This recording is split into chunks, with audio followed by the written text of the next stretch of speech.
Would need radical reforms in order to achieve inclusive growth. That's the view of 3 senior economists who've weighed in on the impediments to South Africa achieving inclusive growth. By definition, inclusive growth refers to economic growth that is distributed fairly, so different sectors of society benefit and opportunities are created for all. But experts say South Africa is nowhere near achieving that type of growth.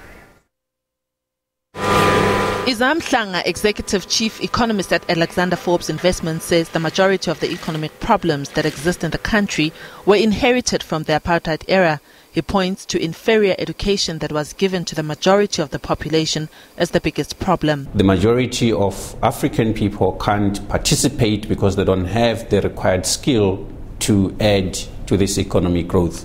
So that is also another impediment.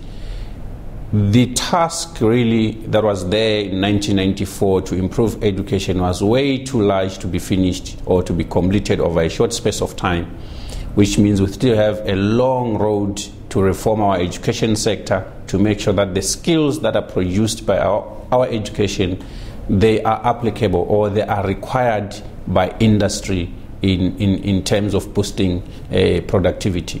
Chief Economist at the South African Institute of Race Relations, Ian Cruikshank, says the country does not have the ability to utilize its own strengths. Our utilization is way below the maximum potential, and that's the problem. That's why we're seeing growth rates.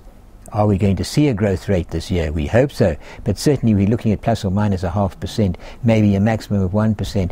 The population's growing at 2%. What does that mean? In the inclusive view is we're all getting poorer because we're sharing a pot that is not growing as fast as a number of participants who want to take out of that pot. Dr. Azar Jamin, Chief Economist at Econometrics, says government has not done enough to include the majority of the people in the economy since democracy. One can also blame the present government for not having done enough to improve the quality of education and skills of the majority of the people of this country who previously had been excluded through apartheid.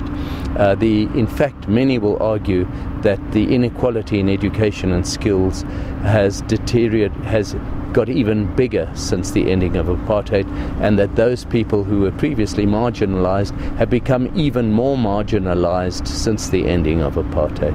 South Africa's economy is expected to have averaged 0.7% in 2018, below the population growth of 2%. This means that job creation opportunities are slimmer. Experts say the economy should grow by at least 3 to 5% in order for it to create employment.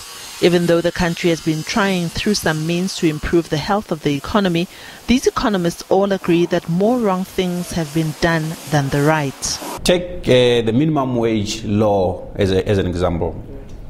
Minimum wages protect people that already have jobs, which means they are going to get higher incomes. But that in itself is exclusive because it means those that do not have jobs have a smaller chance of getting jobs. The most important thing that the government needs to do to improve the level of inequality is to develop the educational standards of the youth and the skills of the youth.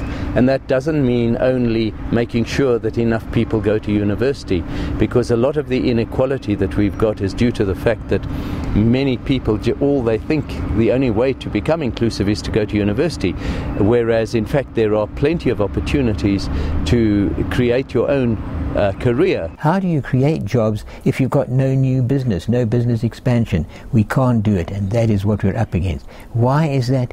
Because of the lack of confidence, because of the uncertainty of the hold on one's own assets.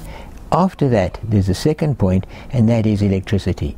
You cannot run any sort of manufacturing, mining, even agricultural business if you haven't got access to a stable, cost-effective, reliable electricity supply.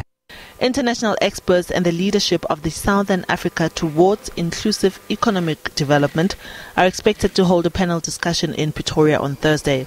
The panel will include organized labor and business. It will discuss how South Africa can support job creation and also reduce inequality.